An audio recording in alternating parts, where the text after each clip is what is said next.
Welcome everybody to Eye of the Serpent Tarot for the second part in a series called the Lightning Path series. So if you've just stumbled upon this because you were intrigued by the title or the imagery or something and you didn't see part one, I would suggest seeing part one at some point if this does intrigue you. I mean, it might be that this particular topic is the only thing that matters, but there will be, at the very least, when you see this, if you see it when it's published, the first part already published, and after that I'll have the third and fourth part in a four-part series done over the next couple of weeks after that.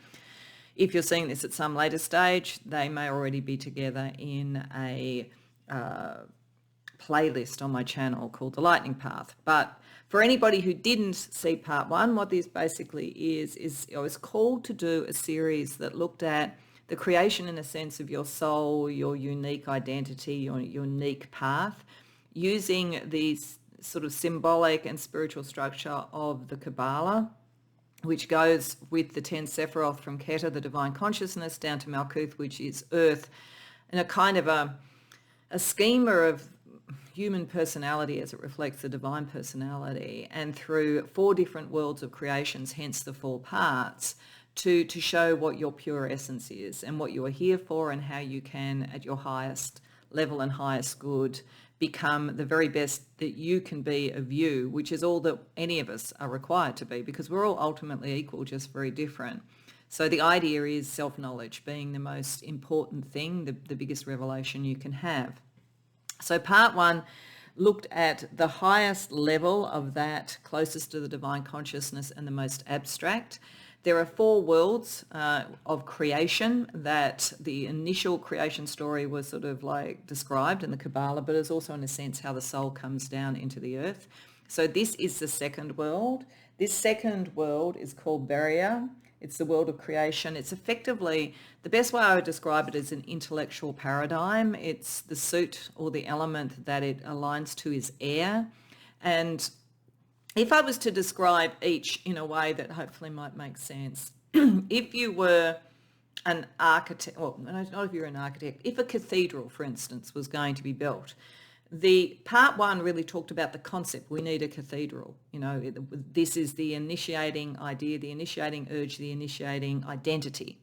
This level is like the architect. The architect saying, what does this look like? What do I think it looks like? How would I construct it?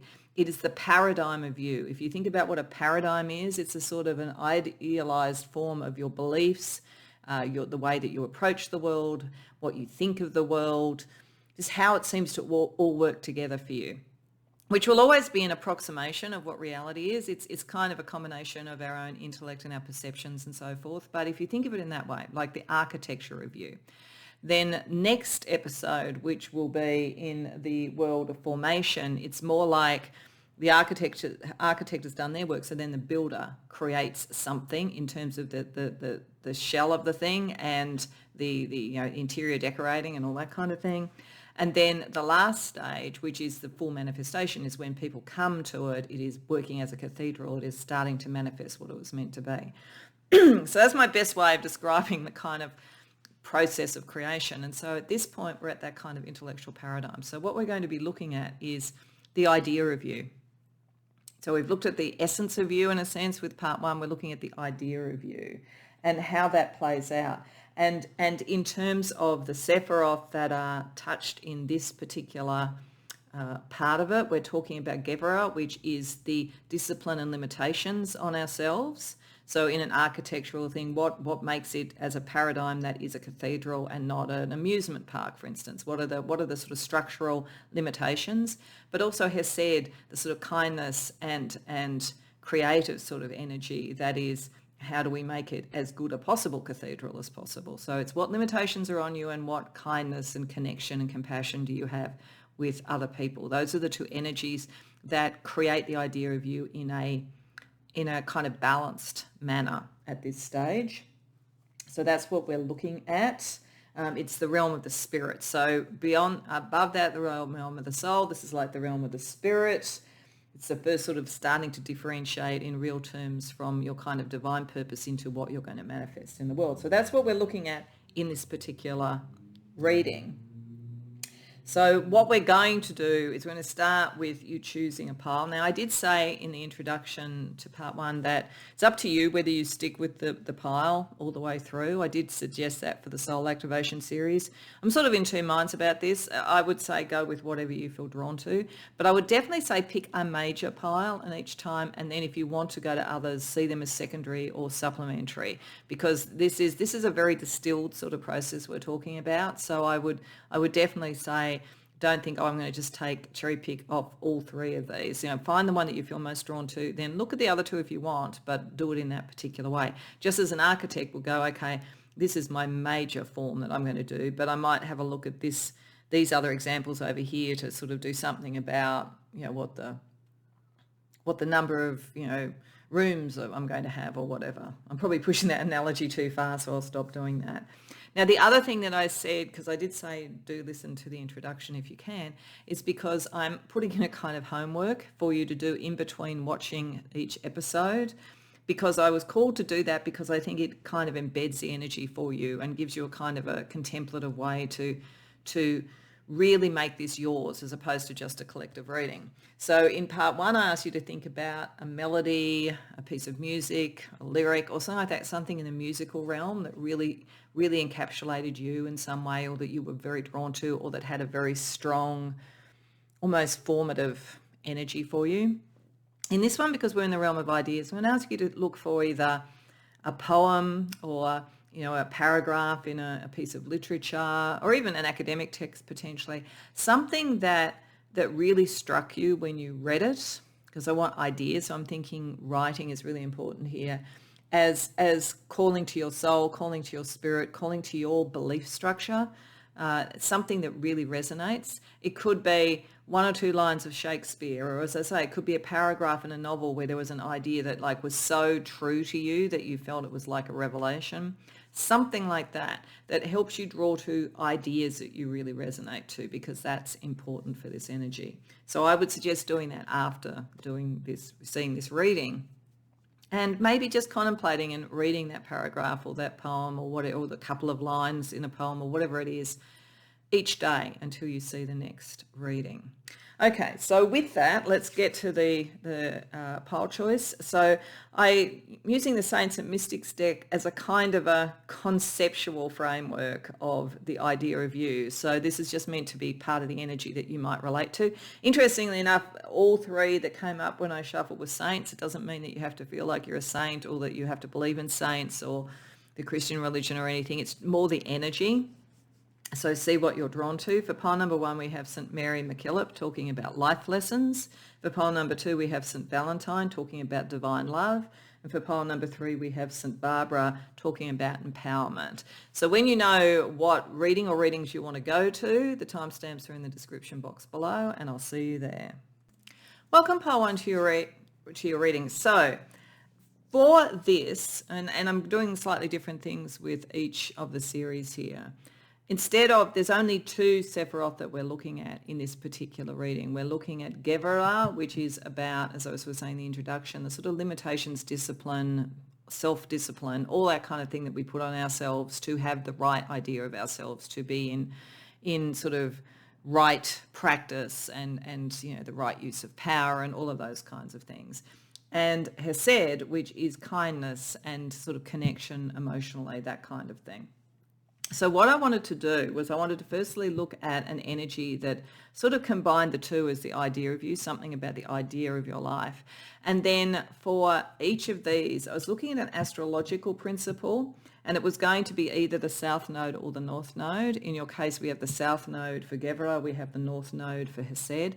If it was the South Node, it's something that in the idea of you from your purest form or potentially from past lives, depending upon what you believe in there is something that you need to move away from to best manifest the pure idea of you in the way that you would want it to be. If it's the North Node, there's something that you're being invited to in the nature of the Sephiroth to move towards. So that's how we get a balance. When we have the idea or the paradigm must have everything that is perfect for the idea and nothing that isn't.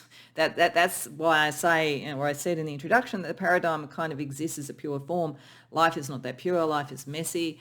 But at this point, it's like, what is the pure idea? What do you move away from or move towards? What do you combine together? So that's what we're going to look at. So with Mary MacKillop, so she was a Australian saint. So speaking as an Australian reader, I like to see that turning up. She's about teaching and life lessons. So there's something here for you. I think there's a dual message, particularly with the fact that we have a south node energy coming up, because it could have been 2 north nodes. I think that there is stuff from past lives, or if you don't believe in that, there is something in your soul's essence that connects with the collective unconscious, and therefore the past and your ancestors and spirit family and all that kind of thing.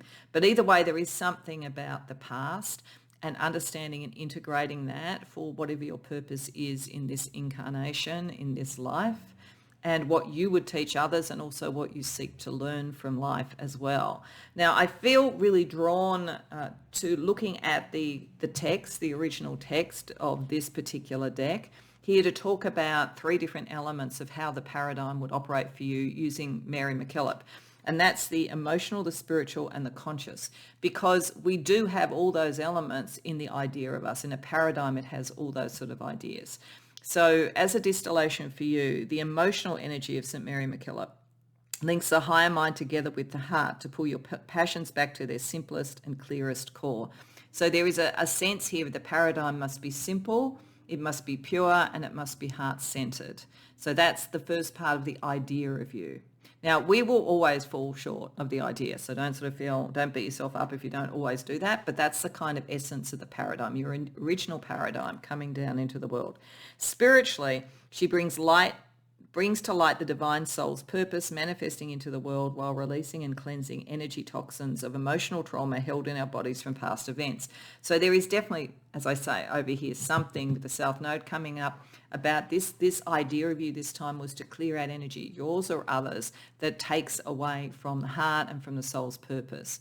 So you may well, as I say, if it is a past life, you may well have felt that something in your material life in a previous incarnation took you away from this ideal, this paradigm of what you would be, and you are looking to rectify that. If it is, you think this is your only life, this may be your ancestors, clearing ancestral trauma. It could be a bit of both. If you believe in past lives, it could also be ancestral stuff that you're dealing with. And then consciously, she understands how a difficult life can become and soothes mental fears, anxieties, and overwhelming feelings of responsibilities and choices that arrive. She shares her secret. The only way to real mastery lies in knowing there is always more to surrender and learn. So this is an energy of a lifelong learner. There was, in fact, one of the part 1 readings that had a very strong energy to this. It wasn't necessarily part 1, but you may have come from that. Otherwise, this is a sort of an element to this view. Everything that is experienced, whether you keep it or you move away from it, whether you move towards something, is about learning, a learning process. You are an engine of understanding of self and the situation that you're in. This is your paradigm of yourself requires that. It can't stay still intellectually, and in terms of the idea, it must evolve. So then when we look at the energies of the Sephiroth, so the first Sephiroth to look at in terms of direction is Hesed. So Hesed is around kindness, caring, that kind of energy. This is talking about a north node. It's the north node in the 7th house in Libra. This doesn't mean you have to have that in this life. Some of you may, and it may be a confirmation. But the north node is what we're moving towards. And so this is saying in terms of in your idea of self, your kindness is asking you to move more and more towards being vulnerable. So this is about experiencing deep relationships, being able to be vulnerable in them, not fearing the past toxicity or issues that you've dealt with stop you from that. So a large part of your idea is that you might have had pain or difficulty in relationships, but you're always heading toward the North Star where better relationships are possible. You are not defined by the past, particularly in that sense. And there is also a very strong sense in you of what you believe and how you see yourself and how you think about yourself, that you don't carry bitterness, that you learn and move on. You may or may not feel completely open to forgiving everybody, but you certainly don't carry bitterness. Then in terms of Gevra, which is where we have limitations or we put self-discipline, where we need to kind of do that to reach the ideal of this paradigm, we have the South Node. So this is asking you to move away from something. It says be free of guilt. I'll actually read you what it says on the card. It says, remnants of past life egocentric lessons of purification, self-sacrifice and martyrdom has left a feeling of guilt or a sense that you must atone for past mistakes. You're likely to overwork without compensation. So there is something, as I say, it may be ancestral, it may be yours, but there is something in your idea of atoning for something, and what your idea is asking you to do, what your soul is asking you to do when it starts to conceptualize this life is not to act out of guilt, but to act out of connection and compassion. So it's don't be disciplined just to not feel like you've done something wrong. Use your discipline to take you towards how you can be vulnerable. So it's moving away from a punitive atonement energy towards a forgiving and healing energy. And this is part of the life lesson. And you may well teach others with that. This may be a lesson you have yourself, or it may be a lesson for others. Okay, so what we do also want to do in each of these is use the Astro Kabbalah deck to see if there is any, or to look at one other Sephiroth that might be important to the formation of your spirit, your idea of self, your paradigm of self. So, Hesed, it's saying this is the important one. Mercy. Be merciful for yourself, I think, or for those that you might have some karmic sort of connection to. Vision and destiny. This is where your vision and destiny is, in the connection to others, the kindness with others, the teaching with kindness, the learning with kindness, the vulnerability that is actually a strength. It's not a rigidity that comes out of guilt or the wish to avoid guilt. It comes from as I say, the strength of vulnerability. Love and peace. You're about teaching about peace. And that makes a lot of sense too, because as a paradigm, you can't bring about peace if you're constantly sort of going over and over what has been wrong, what you've done wrong, or what somebody else has done wrong. Like you sit down at a table to talk peace, you have to talk into the future. You can't talk about the past. You can understand the past, but if you carry in bitterness or guilt, it will colour this. Being vulnerable and open to a better outcome is something that you're very much being asked to do in the idea of you, to be a peacemaker, a mediator, a teacher on that sort of level. So let's have a look with tarot. So we're going to sort of start firstly with just having a look at each of the Sephiroth. Then we'll look at how they combine, which connects back to the overarching sort of energy of St. Mary MacKillop. So firstly, let's have a look at Hesed. Let's look at the energy of you, the idea of you that shows itself in kindness, compassion, vulnerability. And with Libra then again, as I would say, with Libra in the 7th house, in relationship to others, social relationships, connections with others, this has got something to do with it, to be with others, to not be on your own, and maybe to have a social justice perspective to things, but not in a punitive or judgmental way, in a way that is about truly being curious about what the other person thinks and feels and so forth. So what we get there, the Lovers, could be that you're meant to meet a very important relationship out of this that will connect to it, or it could be just relationship in general. 7 of Pentacles, growth energy. Ace of Pentacles, towards something new. Okay. Your life lessons and the learning here is not just for the purpose of understanding something, it is for the purpose of building something. Better relationships, growthful relationships, ones with greater potential. You're likely to manifest this in some way. Now, whether it is because you're a teacher, or you could be a mediator or a negotiator, or whether the idea is simply at whatever level you operate, a level of power, a level of teaching, a level of sort of balancing and spirituality, that your kindness, your compassion, that side of your personality is pointed towards relationships that are growthful, healthy, and have potential, and bringing the potential in others. For some of you, one of the key things that you will want in your life as an ideal here is to have a very important relationship, and probably to start a family.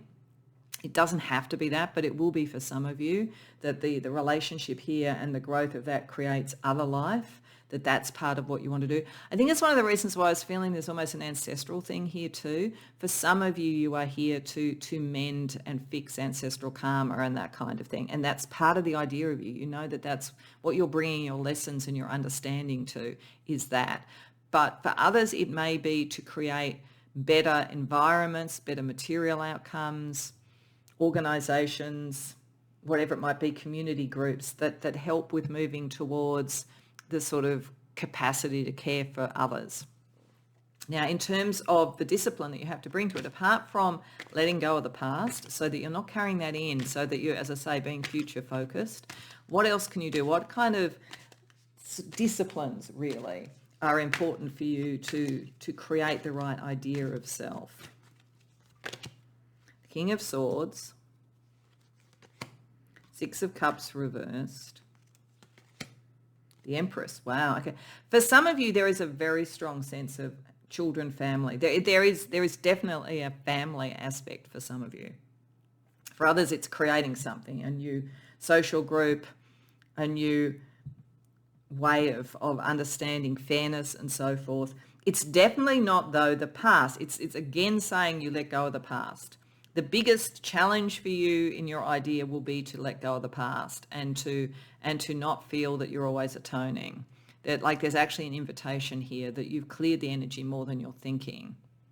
You have a very strict way of looking at yourself, I think. You're probably a little bit too harsh on yourself. You could at times be too harsh on others as well. But more often than not on yourself, I think, with this sort of energy. You're meant to nurture and make creative energy around the discipline. It's meant to create something real. This is why we're seeing the pentacles over here. It's like something materially manifest. I feel that the idea of you is coming in. You know, if it was purely to teach, it might be to create your own school. If it is to learn from life lessons to create something in the world, it's going to have a material outcome. And interestingly, that does fit quite a bit with the energy of pile 1 for the first in the series. If you did go from pile 1 to pile 1, it's probably just the next layer of that, and that makes sense. But there is something material about it, but there's something highly relational as well. And using your discipline in a fair way to yourself and others is very, very important, in a nurturing way, but not what has happened in the past. And if you feel at this point in time that you haven't fully lived up to this paradigm, it's saying that you are meant to be able to leave that behind and move towards something more nurturing. So how does it all come together, particularly around life lessons, for you to have taken what you've learned and create something better and more connected, which is, I think, your idea of how you best serve the divine, how best you serve your spiritual purpose. 9 of Wands, 6 of Swords reversed, 8 of Wands, Queen of Pentacles reversed. Okay. It's going to depend on who's come to this reading, actually. There's a couple of ways of reading this. One way is that you are very close to being able to balance what you need to let go and what you're moving towards, and to have understood these life lessons and be able to pass them on to others. You're almost there, but you have to be able to step off the precipice into the unknown. One of the things that may within the paradigm, within the idea of you, that made you pull towards looking at the past and judging that, is it is known. The past is known, whereas the future is not. But the only way to really use the past is in patterns that can help inform the future, so that you make better decisions in the future, that kind of idea.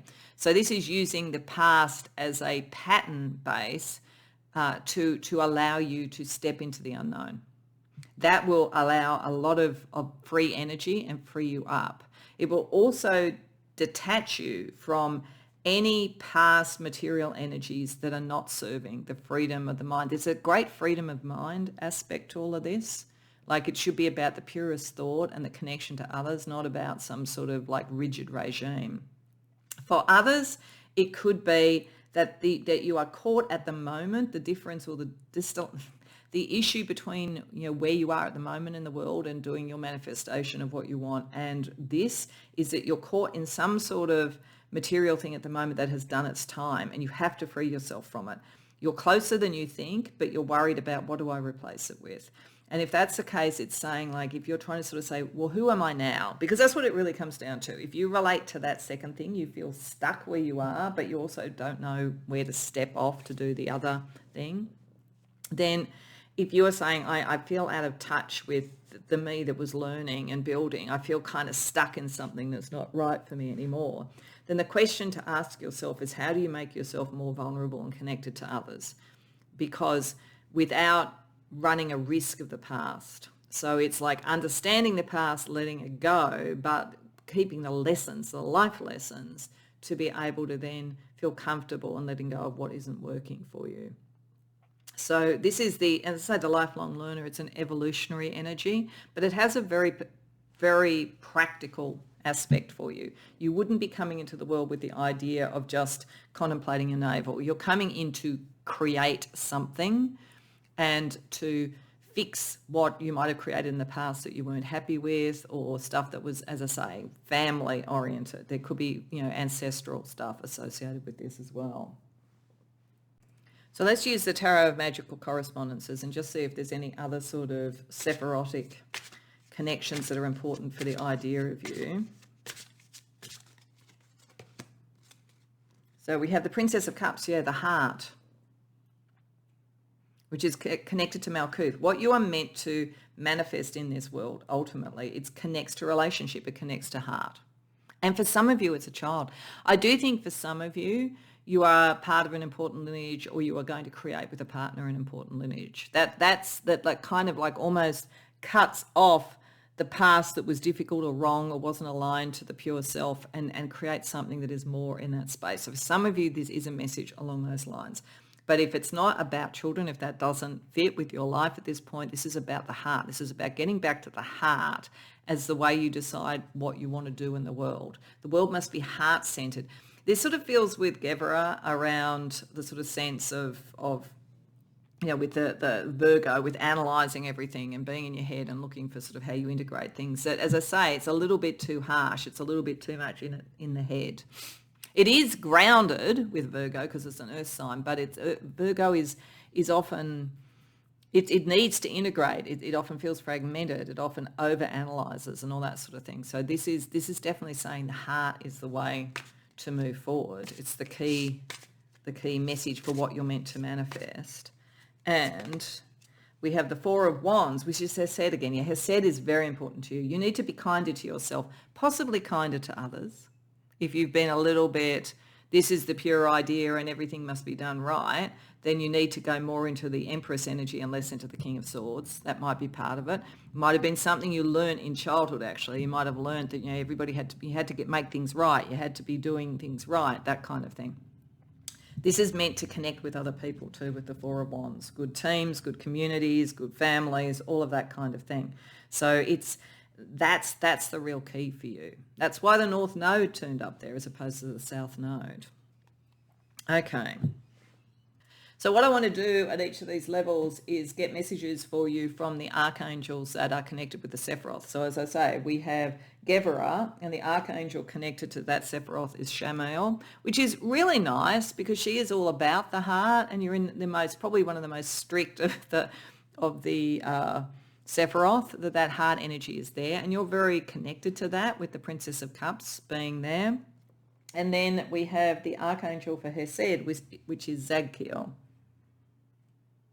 So we're just going to use a second tarot deck, and we're just going to ask for a couple of cards for what Shamael and Zadkiel want to say to you. So Shamael, I think here, is going to be talking to you about letting go of things from the past that kept you from your heart, or things in your ancestral line, anything like that gets in the way of the pure form of the idea of you, like anything that weighs heavily on yourself or that you still castigate yourself for. So she says Nine of Wands. Yeah, it's almost over. You're so close. Knight of Cups reversed. You just need to believe in love. For some of you, there is a very strong romantic idea of a great love and a great family, and you are meant to do that. If you haven't done it, you are meant to do it. But this is like that you carry some sort of guilt, or you are too caught up in past patterns. For some of you, there's a very clear message here that if you kind of say, I've, been with a lot of different people, but it's always wrong, and here's all the reasons it's wrong. Stop dwelling on that. That was just life lessons. Look to the future. Don't close down your heart and feel that you can't get there, that what is the past is going to be the future. This is not the energy of life lessons going forward. Life lessons tells you that you learn from it, you move on, and you evolve. So then for Zadkiel, what does Zadkiel want to say to you around your kindness, your compassion, all of those sort of energies?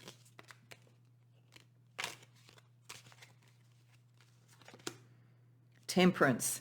That's interesting because he's like the great alchemist there. You really do have the capacity to balance this. That's the thing that you've got to balance. And Eight of Wands, that's where the freedom is. It leads you to this energy.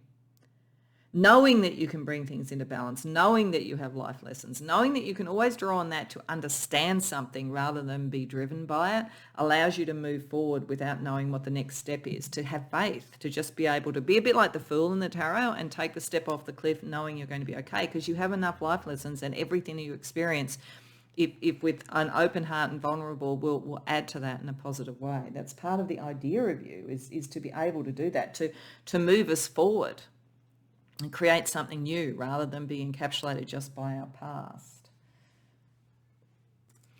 There's also astrological energies associated with the Sephiroth. So as you would probably expect with something like Hesed, which is very kind and benefic, we have Jupiter. As you also might expect with Gebera, which is about discipline, strength, and all that kind of thing, we have Mars. So we want to have a look at how your other astrology energies operate with those. So firstly, I think we'll look about Jupiter. We're going to look at one role for each. So around what is kind, expansive, benefic, an astrology energy that's important for you is communication of deep feelings with Scorpio in relation to what is the life that you want. The life you want should be a communication of what you most deeply believe. And that's the life lessons. And there shouldn't be a guilt around that. There can be guilt around the second house. We can think, we shouldn't care about, what our status or our possessions are or whatever. But there is something about creating the life that you want. You're meant to be able to do that, going deep and communicating what is true. If you do that with kindness, then you are going to be able to create. And this is what it's saying with the Ace of Pentacles here. You are going to be able to create something in the world. And the Seven of Pentacles was also there. You're meant to do that. You're meant to do that kind of Taurian thing of creating the life that you want. That should be part of your idea. You shouldn't be thinking I've got to be in sackcloth and ashes for the rest of my life because of anything I've done in the past. This is like, what can you create in the future, particularly in relation to others? And then in terms of Mars, so the energy that gives you the strength and the action and the right action and all of that kind of thing. We've got Libra, so in connection with others. It can't be on your own. It's a social energy. The 12th house, there's a lot about ancestral stuff here. There's a lot about, like the almost kind of the connection to the other realms and so forth. And we have the South Node. You're moving away. You should be moving away from the hidden social pressures that created something that wasn't in alignment with your life path. But I think for some of you, you're clearing ancestral karma. I really think that's part of the idea of you in this incarnation, at least. It may be your pure purpose in any case. You might be sort of someone who actually goes into different spirit families and you do it for them. It could be part of the idea of you. So I just quickly, while I paused, took the astro dice away. If it looked a bit strange, so that was suddenly gone.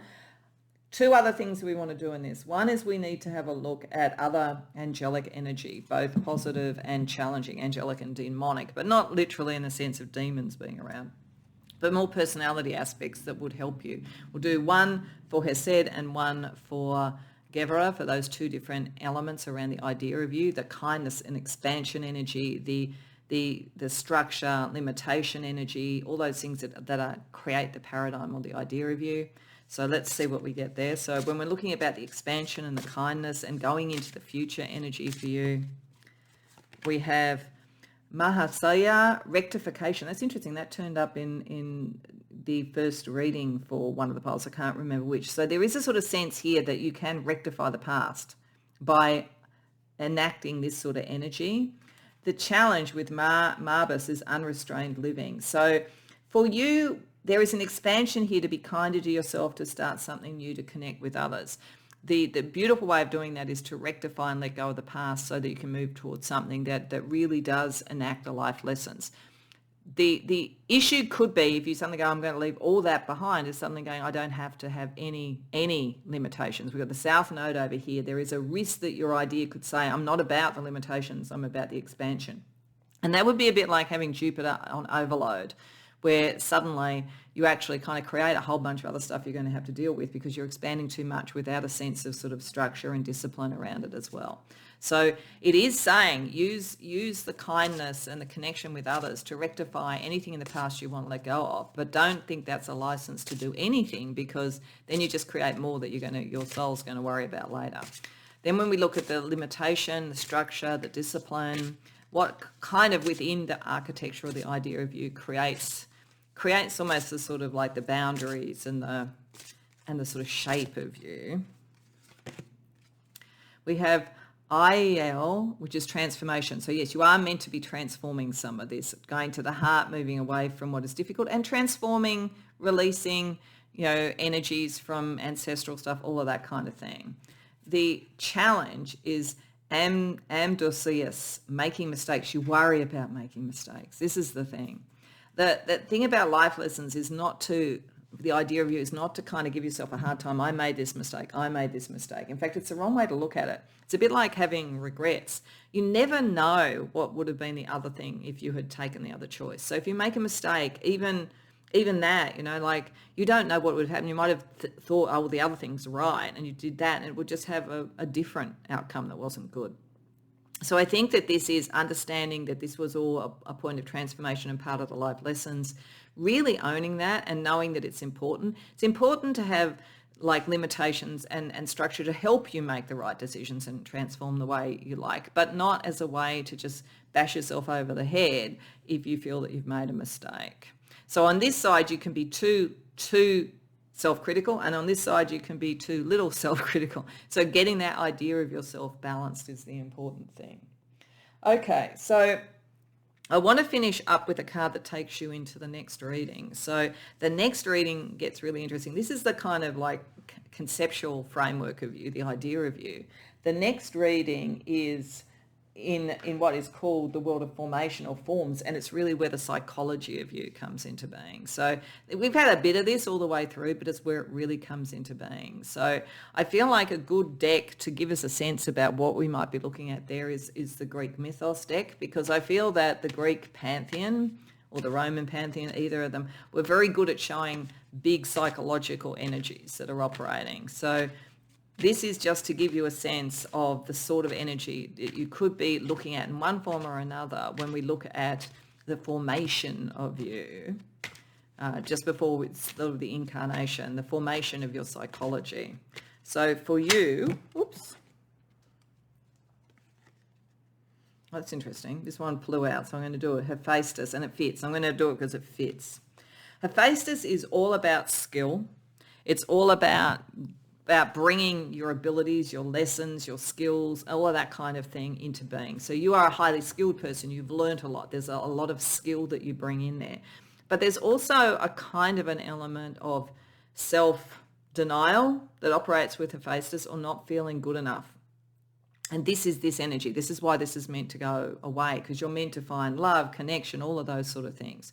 Your psychology has to deal with the fact that on one level, you are very, very skilled, very, very knowledgeable, but on another level, you feel as though you will never live up to something. So this is the past that you need to let go of. It's maybe been put into your head from your childhood with your family, from past lives. Hephaestus married Venus. But Hephaestus never felt like good enough for Venus. Now that's interesting, feeling good enough for love. There is something here definitely in the idea of you, which we will no doubt come out in one form or another in the third set of readings, which is about understanding that you are worthy of love. Your skills are lovable, and that you can in fact through those skills create better relationships and so forth. So it's a very interesting energy to come up given the idea of you. I think there's just a little bit of a thing I want to say about it. I just want to say that it also means, and this is why it has been sort of really so keen on you being kind to yourself, is that just being kind to yourself and connecting with others is really the direction your life lesson should be going in. You don't have to be the best of everything just to be lovable. You are innately lovable in yourself, pile one. So I hope that resonates for you. I hope you enjoyed the reading. If so, please like the video and subscribe. If you care to share in the comments, I'd love to hear. Otherwise, I hope to see you in part 3 of the series. Welcome, part two, to your reading. So you came to the reading with St. Valentine, and as I said in the introduction, you don't have to be, a Christian or believe in saints for this. We're looking kind of at a pure distillation of the idea of you in this. So we looked at your soul spark in part one. We're looking at the idea of you, the paradigm of you.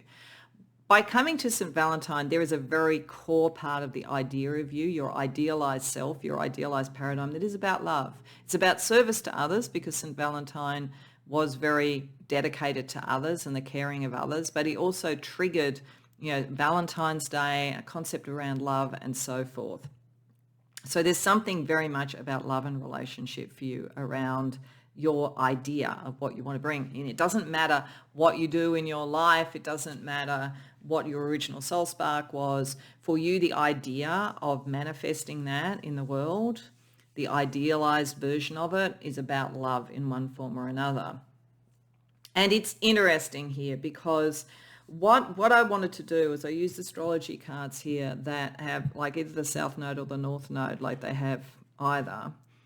And it was looking at the two Sephiroth that we're looking at here. So we're looking at Hesed, which is about kindness, compassion, emotional sort of love, all of those kind of very St. Valentine sort of energies, which is where we expand. It's ruled by Jupiter. So it's the expansion of kindness, beneficence, all that kind of energy.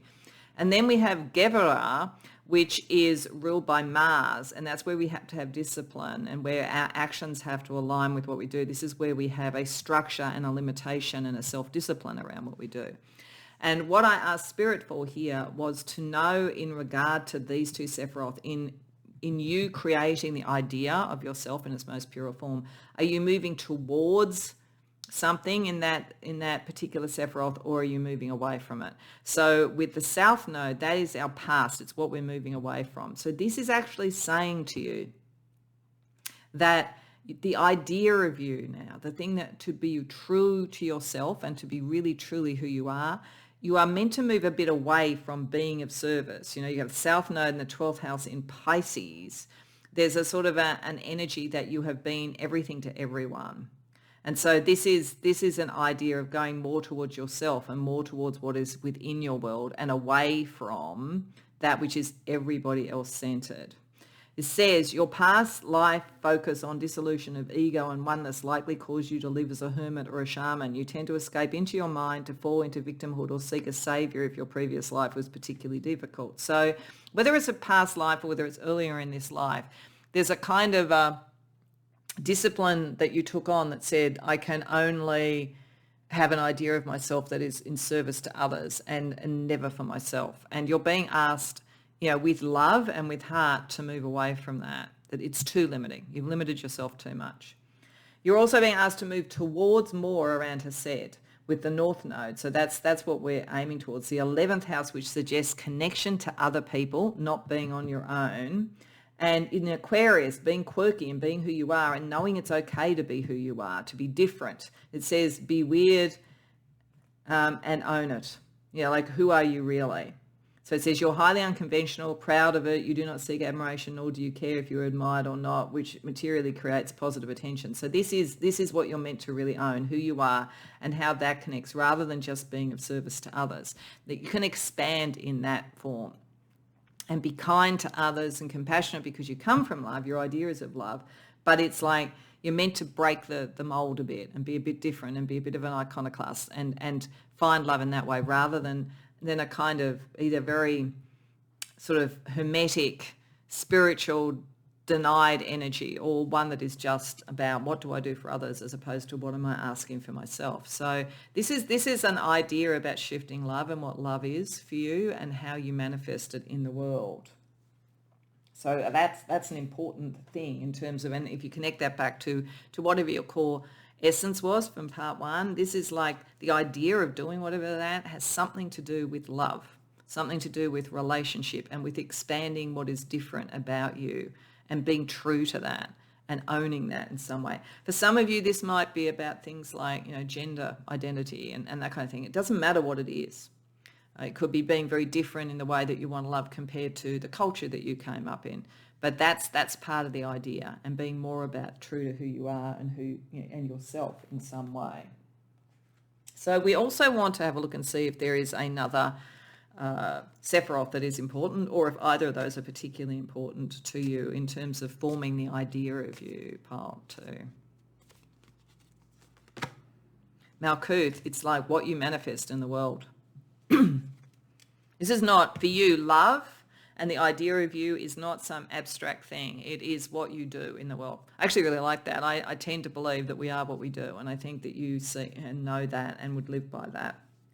The instinct and the senses, like being able to really pick out where you are in alignment and not in alignment in your actions to what your idea of yourself is the important thing here.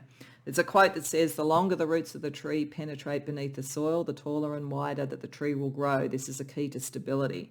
So I think this is also showing that in this world, the idea of your love in this world and how you can be true to who you are without losing what was good about being of service, what was good about having some discipline and not just being a free-for-all and doing whatever you wanted, is about where is the stability. Where do you grow something that has a legacy? So that's part of what's going on for you. What I also wanted to do, and I forgot to do it, is to talk about the 3 layers of the idea for St. Valentine, looking at the text that comes with this particular book. So for St. Valentine, again, this is like kind of like your idea of yourself at an emotional, spiritual and conscious level. So emotionally, St. Valentine's energy grounds our heart towards acceptance of ourselves and others beneath their human appearance. So it's accepting yourself. I think you've done a lot of accepting other people, but there is something here about accepting yourself.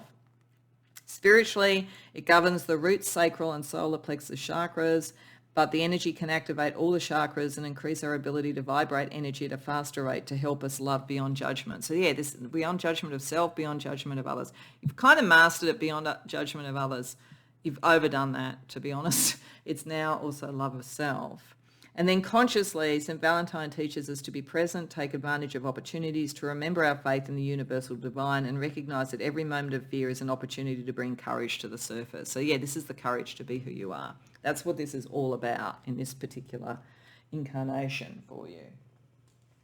So let's get something from tarot, a little bit more information. So we're going to have a look at each of the Sephiroth and what they bring, and then what's the combined energy for you that kind of, in a sense, is established by St. Valentine. So for the be weird and own it, the be true to yourself, expand into who you are and into how you connect with others in the spirit of love, we have Queen of Pentacles, the Lovers reversed, the Seven of Pentacles reversed. Okay, there's definitely a shifting away from something there. I'll get back to it. I'm just going to put out for Gebera first. So for Gebera, how do you move away from being too much of service, too self-sacrificial, but still retain the discipline and self-knowledge we need, not to overdo it either, like to keep that in balance. Have the Hanged Man, the Four of Cups reversed,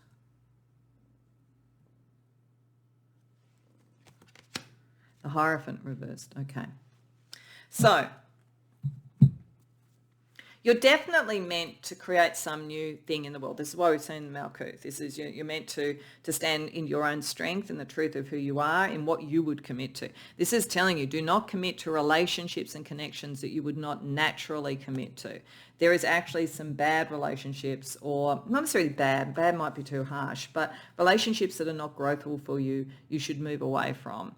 The idea of you should be true to who you are rather than some sort of precept of what is right. And that's showing over here as well too, because when we're looking about moving away from being too much of service, this looks like the imprint of someone either who in this life is dealing with this and this whole idea is to help you process is a move where you need to move it, or it could have been in a past life, or it could be in the culture that you're in. There is a sense here of someone who has been asked to sacrifice to fit in with a culture or a role.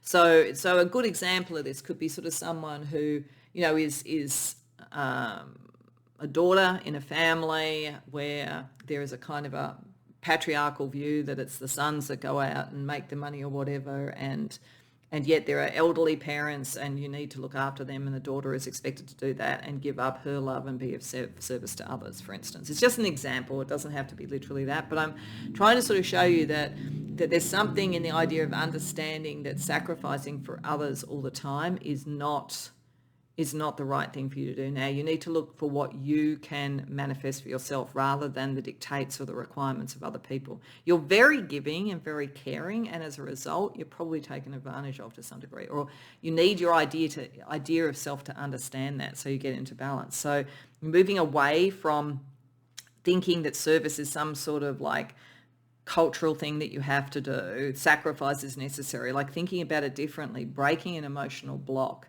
where you've been taught or you've experienced things in past lives that you're sort of carrying through that sort of tell you if you dare to think about what you want in life, you're somehow being selfish. And this is saying you're not. And this is the idea you're meant to come through to claim what is right for you.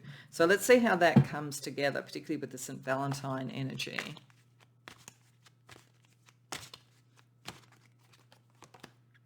Nine of Wands reversed.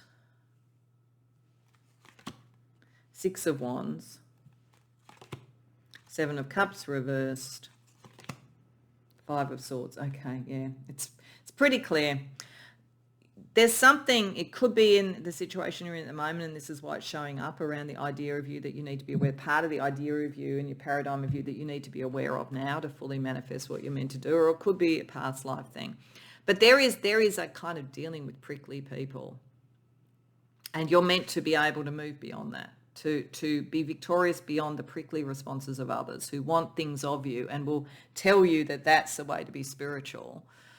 It's sort of something I noticed sort of like in my upbringing and so forth. If you are around people who constantly tell you to think of others, just pay attention to whether they're doing it, because I think what you'll find is you're being told it so that you're constantly to think of them and therefore they don't have to think about you. So watch for that sort of thing. There's sort of something here where consciously or unconsciously people take advantage of those who are very loving. So you're meant to move beyond that. You're meant to be emotionally pragmatic about it and walk away from what isn't working.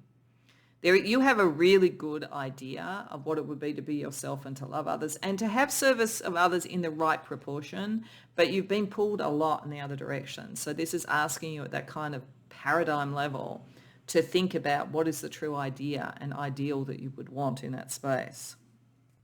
So let's get a couple of cards from the Tarot of Magical Correspondences for anything else around that in terms of the Sephiroth and the Kabbalah more generally for you.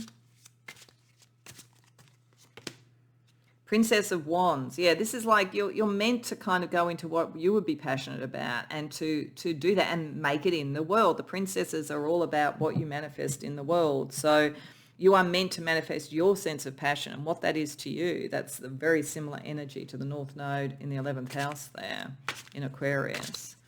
And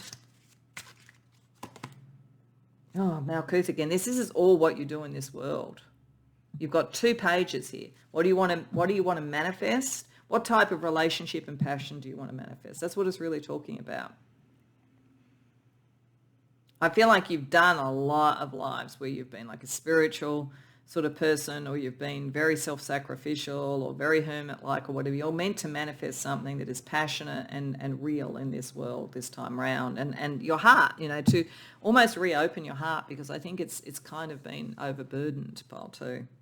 So let's get you some messages from the archangels to do with the 2 Sephiroth. So Zadkiel is the archangel for Hesed, so for the kindness, the expansion, the Jupiterian energy. And then Shamael, which I think is nice, is the energy for Gebra, because Gebra is a little bit of a stern and severe Sephiroth, so it's good to have such a heart energy there. I think the divine knew what they were doing, to be honest. So in assigning archangels. So let's see what they want to say to you. So firstly, what does Zadkiel want to say to you about the expansion towards, being who you are and loving as you want to love and finding those who will accept who you truly are?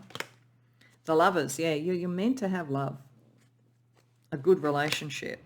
And 7 of Cups, the ideal. Actually, you're meant to have the ideal. But you can only have the ideal. And remember, this whole realm is the ideal. This is a paradigm. You can only have it if you own what is true to you, rather than what other people tell you you're supposed to be in relationships. And then where you've maybe overdone the discipline on self and caring for others, what does Shamael want to say to you? 9 of Swords. Yeah, stop feeling guilty. duality. This is an additional card in this deck. There is two sides to everything. I do think that many of you have taken on too much, and you're more comfortable in the energy of Gebra than Hesed, but Hesed is the energy that you're meant to move towards to create the ideal that is which is within your soul for who you are meant to be and the heart of who you are meant to be. So as I said, this is the Jupiterian energy. This is the Mars energy. Let's see one by one what other astrological energy is important to you, Pile 2, for the idea of you. So around the Jupiterian energy, we have the 9th house. So this is beliefs, what you believe, higher learning, but largely what you spiritually believe. We have Uranus, a major change in that energy in Cancer, about family, feelings, and so forth, bringing the right people in, bringing a revolution to that aligns more with what you believe. Jupiter wants to help with the revolution of your heart and family and connection so that it aligns with this. And then in terms of Mars,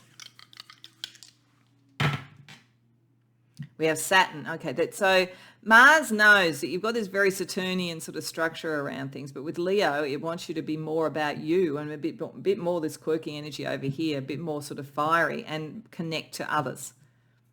So it's saying that you've actually limited your own energy towards your idea, which is what Mars would do. You've been too limited. Saturn is too limiting. This is about connecting with others in a sort of dramatic and clear way about who you are. Okay. Let's also have a look at how, on a kind of like almost ego or personality level, using other angels and demons of the Kabbalistic tradition to show what works well for you and what you need to be careful of in each. So again, around Hesed, around going towards the love that is right for you, what works really well for you is Habu, you are higher, healing. Yeah, healing who you are. You're meant to heal this energy because you've got it out of whack. You're really a very loving person. You deserve to have the love. The risk is famine and sickness of just not believing that you could have it. That if you go and do this, will you not find love at all? Will people not like you? Will people not like what you've done? Do you lose your family? Do you lose your connections? And the answer to that is no. Don't be afraid of that. You're meant to find the person. And you're meant to be able to do this.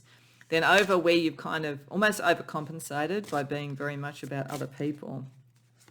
The light energy for that is Manadel, inner and outer work. This is, you've done a lot of inner work. Just do the outer work as well too by connecting to others. Manifest it. You're meant to manifest it. When you do that, it's very hard to sit in this hermetic, self-sacrificial space if you're really trying to manifest the love energy. So I think that's a point. But where there could be an issue is Stolas, protection of criminals. That's an interesting one. Don't feel that you're having to do a lot for others who, protection of criminals. It's not necessarily that you've got criminals around you, but there is something wrong. Some of your energy is being stolen. While you don't take this out into the outer world and get what you want, it's almost like something is being stolen from you, whether or not it was meant to be. So be aware of that. Don't because you're caring, look after people who are not really worthy of being looked after. Look after the ones that you're properly drawn to, Pile 2. Okay, so the last part of this that I wanted to do for this particular thing is to look at an energy that will take you into the next in the series. Now, the next in the series is this. You've had the spark at part 1. You've got the paradigm at part 2. Part 3 is the psychology of it. It's going into the realm of formation. How does all this start to form you as a psychological entity? What is your psyche going to be? So I thought that a Greek mythology deck was a really good kind of pointer to that energy and what you might contemplate in relation to that before seeing part 3. So for you, this is interesting. It came up for one of the others, but it makes sense for you as well. In fact, it makes a lot of sense for you. Hephaestus is highly skilled. So you are highly skilled at what you do. You are highly skilled, particularly in matters of the heart, because this has all been about matters of the heart. You really are a very loving person. But Hephaestus felt that he had to constantly, be better and better at what he did and do more and more because he was married to Venus and he felt unworthy. I think there's a very strong energy here about saying don't feel unworthy. Don't let that happen. understand your strengths, understand that in the area of love, you are a master. And that is part of the idea of you. So don't let other people's definitions that are self-serving get in the way of that. So I hope that that resonates for you. I hope you enjoyed the reading. If so, please like the video and subscribe. If you care to share in the comments, I'd love to hear. Otherwise, I hope to see you in part 3 of the series. Welcome, pile 3, to your reading. So you came to the reading with St. Barbara. So as I said in the introduction, you don't have to be Christian or interested in saints around this. It's just a general energy around what your idea of yourself is, what the idea of your pure self is, what would be the paradigm, the ideal, really. And it is about empowerment. It's about being strong within yourself. So there's some curious energy actually here about how to process that at the moment, and it'll be interesting to see how we come out with it. Because if I start firstly just with St. Barbara, she became a saint because she went with the Christian faith, she rejected suitors, and then she was basically tortured and imprisoned and so forth for it. So being true to her faith and her belief, rather than being sort of just paired up with whatever the sort of societal and power elements of the world wanted, was her sense of empowerment what created the sainthood in her. So there's definitely something in the idea of you that is a bit rebellious, that requires a bit of rebellion, requires that you empower yourself and you go towards what you believe in. So there's a unswerving energy that is important. It's part of who you are. There's a strength. It's like, I am going to be true to myself. And that's important to do. But it's interesting because for here, what I also drew is a card for each of the Sephiroth. So we have Hesed over here, which is the Jupiterian beneficent kindness energy. And over here we have the Mars-related discipline, self-discipline, limitation sort of energy of Gebera, the sort of strength and discipline, the expansion and kindness energies. And in this particular deck, there are some cards that are nodes, and they have the south node on one side and they have the north node on the other. So I said to Spirit with the south node to be looking at what you need to move away from to best create the paradigm within the space of the actual Sephiroth, and for the north node for what you move towards. And you have 2 south nodes here. So there is something about releasing the past. So there could be sort of something either in this life or in another life that is related to something where your power was constrained, I would say, in some way. So you are meant to sort of be able to rise above that. But the interesting thing is an almost equivocal energy about both of these, which I'll get to with the way they're being described, which is, it sort of makes me feel that you have an interesting balance in this paradigm between being truly all you are and of yourself, and being true to yourself and empowering yourself, which is what St. Barbara would be talking about, but also doing it in a way that connects with others and doesn't become too radical or too much about the battle. It's like there's a very fine balance operating here to get it right. So looking at St. Barbara, what I felt to do here is to talk about, there's 3 elements in the way that she is described in the book that comes with this. And I felt like I don't normally go to the book all that much, but in this case I wanted to do it because it talks about the energy of her emotionally, spiritually and consciously. And so I just felt that it would be good to have that within the paradigm, to understand this energy as a paradigm for you. So emotionally, she recharges your emotional battery to take the reins of your soul's path here and now. You're being reminded of your individual spirit and your right to lead your life by your own heart's desires. So there's definitely a thing here about don't get constrained by other people's beliefs about what you're meant to do. It's definitely that. She also has spiritually, she surrounds your aura with a circle of protective fire, as well as clears and charges the sacral and root chakras. So really core to what you want to create and what makes you feel secure in the world. She sends a fiery energy for that. So that's interesting. I think it's drawing a lot of the energy. There's a lot of a connection between this and whatever you chose in the first set of readings, because the first set of readings were the fire element, and this is the air element. So there's a lot connecting these two in one way or another.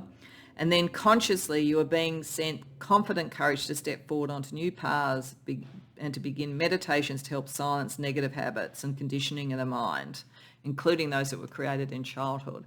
So there's definitely a sort of energy of becoming true to who you are, and a kind of fiery, I will take no prisoners energy to that. But when we have a look at these, if we have a look at Hesed first, Hesed is the energy of kindness, expansion. It's Jupiterian, it's benefic. We have a south node, so it's asking you to move a bit away from an energy to get this right. And this energy, it talks about being your own authority. It says you are likely to have karmic debt with family members and are deeply connected to your family lineage. Rebalancing this karma is a major focus for your life because it's the south node in the 4th house in Cancer. So there is definitely a feeling here about moving away from family beliefs. But I think there's a double message because be yourself, be your own authority, both with the South Node. I mean, it's partly they're sort of saying do that to be moving away from what you need to move away from. But I'm also feeling like saying, but make sure you get the balance right. It's like be your own authority, yes, but not to the point that you isolate yourself.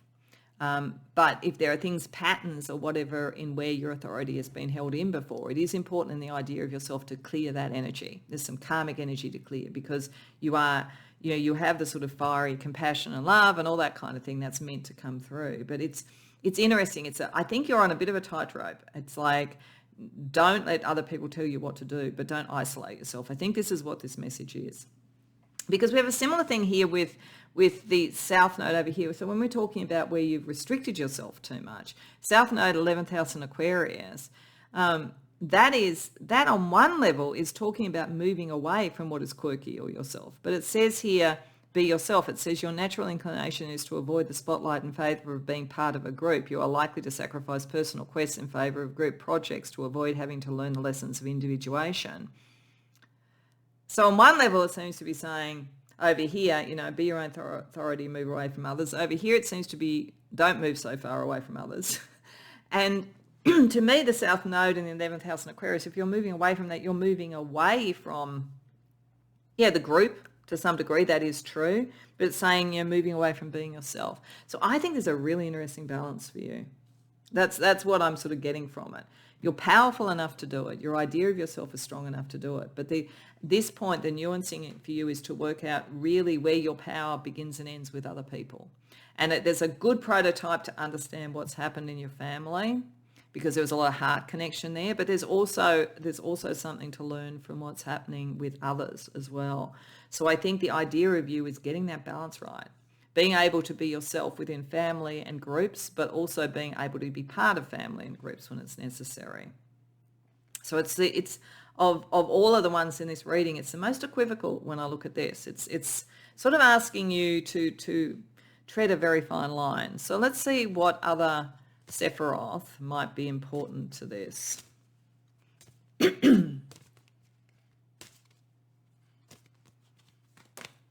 Chokmah, okay. That makes a lot of sense because this is asking on a very philosophic wisdom. It's a Solomon-esque, wisdom of Solomon type of feeling to this. It is kind of like walking a very fine line. And wheels within wheels, it's sort of like what takes you out to be yourself also needs to take you towards others. It's like how it all fits together like clockwork. Wisdom is necessary here. You have a very powerful energy. And the idea of yourself is very powerful, very strong, very stoic. And you could take it to extremes and be absolutely all that you were in yourself and disconnected from your family and all that kind of thing. But that's not fully what you're meant to do. You could be incredibly individual, but that's not fully what you're meant to do. There's a wisdom about how you connect with other people given how strong you are. That's basically what this is talking about. And you need to be a bit detached to do it. Chokmah is detached. It's like, it's not really going to make the decision based on feelings. It's making the decision based on what is the purest, wise form of self and getting that balance right. It's a good card to have there because it suggests you do have the wisdom to do that, which is a powerful and important thing. Okay, so let's get a little bit more of an idea about each using tarot. So let's have a look at Hesed and Gebera first for what they bring to your idea of yourself, and then we'll see how it all comes together. So with Hesed, where the kindness here is to be true to yourself and also get away, I think, or leave any restrictions to that are not valid, but also not to be at the point where you're then so much alone that you're isolated. It's like, I think that's the thing. It's getting that balance right. So we have the Hierophant, the Nine of Wands, and the Three of Cups reversed. And then when we're looking at Gebera, which is, you know, the discipline you've had maybe to fit in with other groups, or rather than be yourself, or to be yourself rather than fitting with others. And it's probably a little bit of both, and getting that balance right. Like how do you have the right discipline to get that balance right, to be just enough of yourself, to be true to yourself, but not so much that, again, you're kind of isolated in some way. Two of Pentacles reversed. Seven of Wands reversed. Six of Pentacles. Okay. So, with her said, there is learning associated with this. One of the ways that you can get that balance right is to look into like the cultural expectations, the beliefs, the spiritual beliefs and all that of those that you are dealing with. And how do they align with your ideas? Because things are closer than you think. There's a disconnect going on at the moment. It feels like you just have to reject it all and move away. But it is saying that there are similarities. What it makes me think of is mediation in a way, where often what happens is that we think two sides are very, very much opposed to each other. But often it's just like the way they term things or their perspective. When a good mediation energy, which I think that you have within you, a really good mediation energy, this is part of it, comes to the fore, it can show where things are closer, where it may be just a different way of expressing something. So I think that there's something here about your power will come from the reconciliation of areas where, you know, you felt that you were constrained in who you were, or you're seeing other people constrained, because you're not the only one who's feeling it.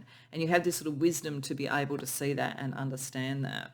Then when you have a look at this being yourself within social groups, so this is maybe within family and this is more within social groups. So you particularly hold yourself in strict regulation around social groups. This is saying that you are meant to actually lead and teach and help others in this space. This ability you'll have, you're meant to do that. Isolating yourself from people does not help to do that. You need to understand that the people that you're dealing with are not as powerful as you, and they don't feel that they have the strength or the courage to make the choice. So you're meant to be a bit of a benefactor here. So it's not that you are part of the group, it's more that you're a philanthropist or a teacher of the group. That's where you get these things in balance. In your family, it's mediating and bringing things together. With others, it's being a bit of a philanthropist. That allows you to have this individuality, but it also connects you to others. So let's see how the two things come together with St. Barbara's empowerment. King of Swords. The Tower. Wow. Big changes are coming. A lot of power. You have a lot of power. Knight of Cups reversed. Five of Wands reversed. Okay. You're here to shake things up in family and friendship groups, socially, whatever it is, because of the pure idea of who you are and the power that you have and the commitment you have to that. You're courageous. Where others around you are not so courageous, you're very courageous. So that's part of it. There's big change. You're here for big change. The idea of you is not to come in and have everything the same when you sort of shuffle off the mortal coil as it was when you came in. You're here with a purpose, okay? You're kind of unsentimental about it, and in a way that you need to be that. It doesn't mean that you lack your heart, but you don't have sort of romanticised views that get in the way of things. You're very, very clear. This is Hockman. You're very, very clear. This is part of your power. This is what's necessary for major change, but to do it in a way that is not conflict-based. So there's something here about you using what is very individual and powerful in you to find the mediation or the teaching point with others, because you're here for major change. You're not here for no reason, in whatever that means, in your family, in your relationships, in your friendships, in your career, whatever it might be. Okay, let's use the Tarot of Magical Correspondences to see what other Sephirotic connections you have at this point for the idea of you. Eight of Wands. Yeah, this freedom. This is like you bring freedom and liberation to others. And this is part of like your real connection to the divine. And this is, you know, would make sense with a saint sort of energy. The connection to your divine is the thing that actually helps you do this, that helps you stay in the wisdom, that helps you get that balance right. It's about freeing others and yourself. Freedom to be who you are is part of this, but freeing others as well. I think that's the balance. And We have the Six of Swords, yeah, bringing a more peaceful pathway, being a mediator, a peacemaker in some sense. That connects to Tippereth. That's beauty. What is beautiful? What is beautiful, which is interesting because St. Barbara was very beautiful, and people wanted to be her spouse, which is what kind of caused the issues for her, but she had a connection to the divine. So there is a beauty to what you do, a beauty to the peace that you bring, a beauty to the liberation. That's the thing to remember in the space of this, the kind of like there's something symmetrical and balanced. Beauty is often symmetry. So it's like the balance, something about getting that balance right, which is what I felt when I first looked at it. I felt kind of an agitation. What I kind of felt was like the agitation that the oyster would feel when the grit was in there and you're trying to kind of like deal with that energy. What's the sort of irritation? What are you trying to deal with? And that creates the pearl. That creates the thing of great beauty. Okay. So what we're going to do in each of these is look at the archangels that are connected with the Sephiroth. So for Hesed, we have Zadkiel, and for the Mars sort of energy of Gevra, we have Shamael, and I think that's really good that we got such a strong heart energy with probably one of the more severe Sephiroth that we have to deal with. So it's a really nice balanced energy. So let's see what each of these archangels want to say to you. So for Zadkiel, the Jupiterian, expansive, caring sort of energy that helps you work out whatever this is around the balance with sort of family and those closest to you. The Tower, biggest changes are happening around your family, I would say. Family, in immediate family, ancestral line, whatever it might be. And Two of Cups, to bring more harmony. You're here to bring harmony, change and harmony. That's why you can't just go off on your own and just do whatever you want. But on the other hand, who you are and the truth of who you are is very, very important to that. And then in terms of the discipline, and this is probably more, I feel, with sort of social connections and so forth, we have the Eight of Wands reversed. Yeah, you can do less in that space. You're a little bit more limited in that space than you are. And that doesn't matter. It's okay. You don't have to do everything. You don't have to boil the ocean, as they say. We also had the Four of Wands reversed. There's more pushback for disharmony in the social realm than there is in the home realm. So I think, focus what you're really trying to do, where you can have the most input. So that's the one where, although I was saying move away from being a hermit, it's kind of like, well, you can be a little bit of a hermit if you want, because maybe you do that after you've sorted out some of this, because it's going to be harder in the social fabric to do the shift that you would want to try and bring in than maybe with those closest to you. Which is interesting because sometimes it's the other way around, but that's what it's sort of showing for you. Okay. Let's also have a look at the astrology energy. So as I said, this is Jupiter, this is Mars. So this is expansion, this is action, discipline, all that kind of thing. So what is the energy with Jupiter that's operating for you in the idea of you? You have the fourth house here. It's very fourth house. It's very who you are at home, Taurus, and like what does that materially look like? Bringing the heart back into that. So Jupiter wants to expand the heart, the sense of the good life, the sense of security, all of those sort of things. It's a big part of this, like doing the healing and the emotional connection and the psychic connection in the home world for you. And then when we look at Mars, so the action energy, is connecting with the North Node, so what you're meant to move towards. So I think this is saying, actually, it's interesting. The South Node is what we're moving away from, and we had two South Nodes. The North Node is what we move towards, but we never fully achieve in this life. We achieve it in the next life. So I think this is saying you will do something towards the liberation and the ideas with Sagittarius, with social groups. You'll do it through really good communication with the third house, but it's not the full thing for this life. In this life, it's the big ticket stuff is around family, ancestral lines, that kind of thing. But that's just kind of getting you ready for even the next life after that.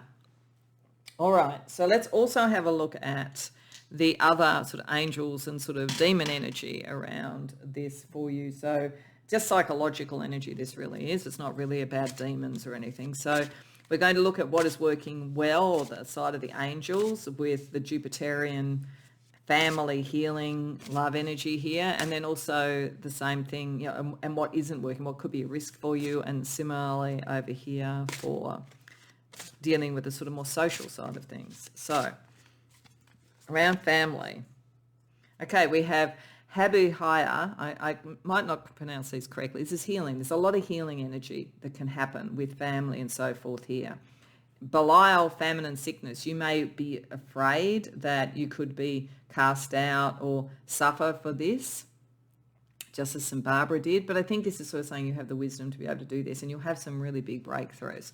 But it's like, don't be afraid of that. You're meant to move towards this, and you'll find it very healing.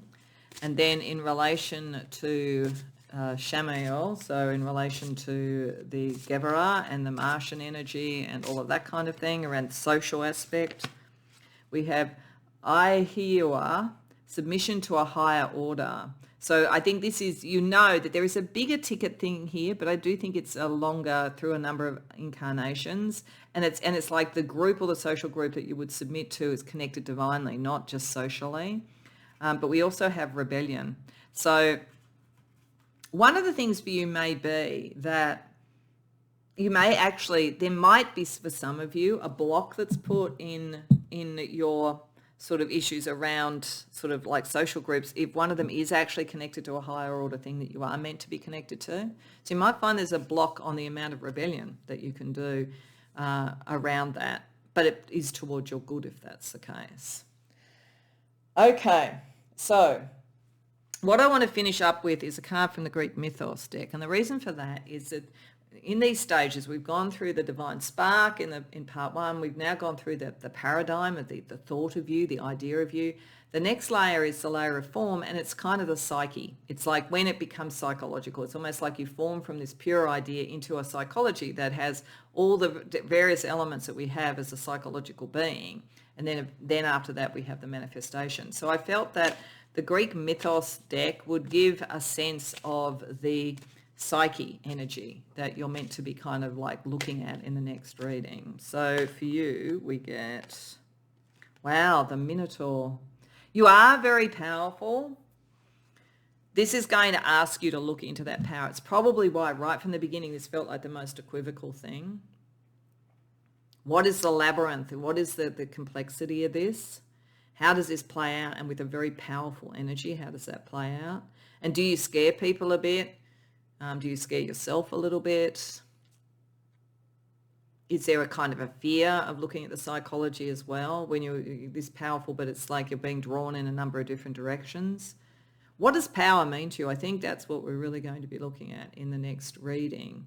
So have a think about what that means to you, and what's the labyrinth to you? What is the thing where going in and looking at it is maybe going to be the scariest thing that you think, what are you going to run into? And what are you scared of in yourself that you might run into? I think those are the things to think about. So when you are thinking, as I said at the beginning in the introduction, about the piece of writing or literature that might be the best way of exploring yourself, then this maybe connecting to that kind of energy could be helpful as well. So I hope that resonates for you. I hope you enjoyed the reading. If you care to share in the comments, I'd love to hear. Otherwise, I hope to see you in part 3.